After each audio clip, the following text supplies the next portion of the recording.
If you're looking to make the move to Boise, Idaho, we're going to be covering the top 7 controversial issues that you're going to run into as you're considering making that move, and that you're going to have to decide if you're okay living with these things when you're here. And we're going to start off a little soft, and then things are going to get hotter and spicier towards the end, so you definitely want to stay tuned for those last couple ones that we're going to be hitting, probably the most controversial topics in America. So let's start off with number 1, which is going to be our public land management. And really that comes down to how much of the state of Idaho is owned by the federal government. About 2/3 of the state is actually owned by the federal government. There's people that are on both sides of the issue here. Some people really hate the fact that the federal government owns so much land here in the state of Idaho, tying up the state's resources. And other people really like it because it means that there's a lot of open land that you can camp on. There's a lot of Bureau of Land Management land, BLM land, that you can hike and shoot and snowmobile and do all kinds of outdoor events. You can just boondock in your campers. People fall on both sides of the issue in this category, in this topic. But another thing that has come up over the last 8 years or so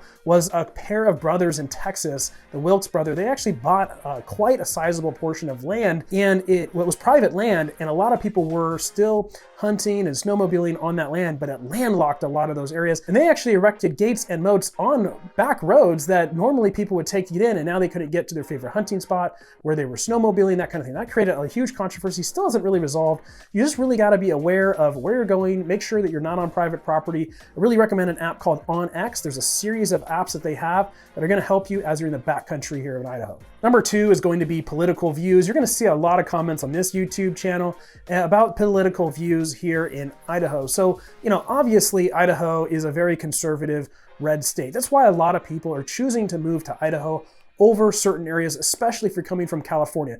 I moved from California. It's a big reason why I moved out of California. I didn't want to keep raising my 3 children in that state with all the craziness that is going on in the woke politics there. So I decided to make the move here to Idaho. And that's why a lot of other people are looking to move here to Idaho as well, is because of how conservative it is. Now, is it uniparty? Is it completely across the board conservative on lockstep? No. In fact, the city of Boise itself is actually definitely a blue dot in a red sea here in the state of Idaho. They just recently re-elected a Democratic mayor, so another 4 years. So there certainly are going to be a little bit more liberal policies that are trending in the Boise city itself. Now, the suburbs all around Boise are very, very conservative. And frankly, most of the people that I'm helping move here are moving more into the suburbs of Boise, Idaho. Meridian, Eagle, Star, Kuna, Middleton, Nampa, Caldwell. Those are kind of where most people I am finding that people are moving to. Folks that are more liberal are tending to move to the Western Pacific states, and people that are more conservative are moving out. It's just a matter of fact of what's going on right now. Number 3 are the schools here. So the schools in Boise, Idaho, if you look at rankings, even across the state, we don't rank super high in education. Now, I do kind of wonder about how those are ranked. I think a lot of it has to do with just how much money happens to be pouring into those. In the state of Idaho, your incomes are not being taxed as much, and so there's just less money for education. But a lot of the statistics, of course, are coming from teachers' unions, and they want as much money as they can get. So I would take some of that with a grain of salt.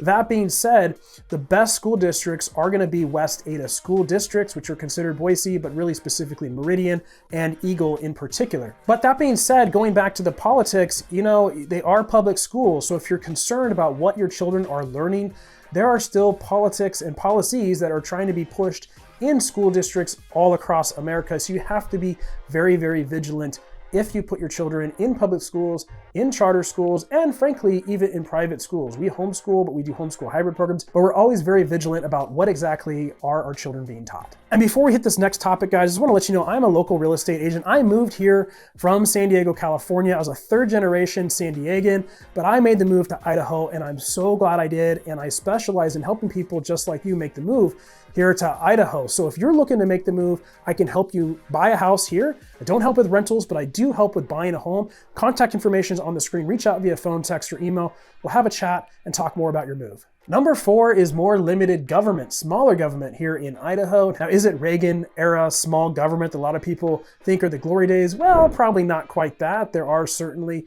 bigger government policies happening in Idaho, but for the most part, it is a small government. There's really gonna not intrude in your lives too much for the most part. Not to say it can't happen, but for the most part, not gonna really intrude in your lives. And I think part of where that plays out is in generally lower taxes overall. We have about a 6% income tax rate here in Idaho, that's about half likely of what you're paying in California. Our property taxes are generally lower as well. There's not technically any cap on property taxes like you have in California with Prop 13, but overall, with the various exemptions that exist, they tend to be certainly on the lower side, kind of ranging anywhere from 0.4% up to 1%, depending on what's going on. And what's really cool is that there's an agriculture exemption as well. I won't go into all the details, but basically if you have over 5 acres of land on your property that is being actively used, like you're growing hay on it, something for commercial uses, then you can claim a property tax exemption. It's super cheap, something like $2,000 per acre that you're going to be taxed on. And by $2,000 per acre, I mean you're taxed on it as if that was the value at $2,000. So your taxes are going to be a lot less than that. Next up, we've got Second Amendment. Idaho is a constitutional carry state. I've done multiple videos about the gun laws here in Idaho. You can go in depth about all the laws that we have here, but in brief, we have open carry and concealed carry that is perfectly legal without any permit at all. So you will see occasionally people open carrying around here, honestly not too often, but a lot of folks do conceal carry. Actually, when I went and bought my own concealed carry weapon, a P365, what was cool is I went to a friend of mine from church who runs the security detail at our church, and I went to the shooting range with him, and I shot about 5 of his concealed carry type firearms, and I could really pick out which one I was most interested in before I went and bought it. So there's a lot of people here that are super into firearms. It is truly a way of life for Idahoans and for the folks that are moving here as well. Now, number 6, and we're about to get real spicy here, and that is abortion. And basically, how much do Idahoans value the life of children here? Obviously, a very thorny, complicated topic, but basically what you need to know is that there is a heartbeat bill that is in effect that basically outlaws virtually all abortions. I believe it's 6 weeks. If the heartbeat's detected at 6 weeks, you cannot abort the child, and you cannot assist in helping someone get out of state for an abortion either. So abortions actually have dropped to near zero in Idaho since that was enacted. It was a 99.7% reduction since that occurred. So you're going to find that a lot of Idahoans and a lot of people moving here are definitely very much in favor of these types of bills. And personally, I'm in favor of these bills as well. In fact, we support Idaho Family Policy Center that helps draft some of these bills, which includes this abortion one.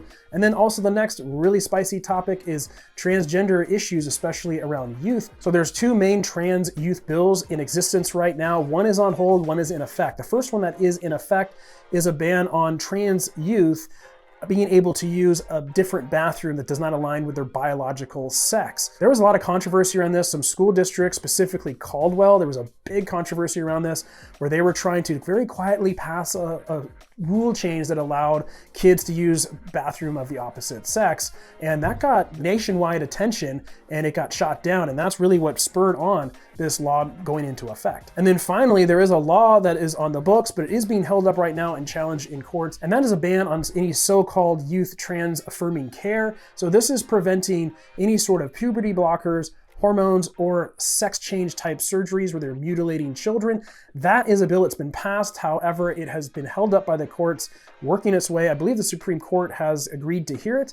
So we'll see what happens. That could have national implications coming up soon, but hopefully that goes into effect to protect our kids. Woo, so those are some spicy topics we just hit. If you're looking to make the move here to Boise, Idaho, I'm probably gonna get in trouble down in the comments here. If you are looking to make the move to Idaho and you're resonating with these things that I talked about, you're probably gonna be moving to the right place. A lot of other states to consider, of course. I personally looked at Texas, Tennessee, Florida. I just felt that Idaho, with the Western culture that it had and the values that it has, really aligned with me the best. And I do help people just like you make the move here to Idaho. I'm a real estate agent and I love helping people just like you and you and you make the move here to Idaho all the time. So if that's you, my contact information is on the screen and in the description and comments below. All you gotta do is reach out to me via phone, text, or email. We'll set up a Zoom call and go over everything that's important to you about making the move here to Idaho. I moved from San Diego, California. I know how difficult it is to move to Idaho or to any state, and I'd love to absolutely help you out as well. And I do have a background in construction management. I tend to help a lot of people, both with resale homes and also buying new construction homes. So if that's what you're looking to do, reach out. And if you're looking to explore more about Idaho and you want to dive in deeper on what it's like to live here, the best areas, all you got to do is watch this video right here where we dive in deeper, and I'll see you on the next video.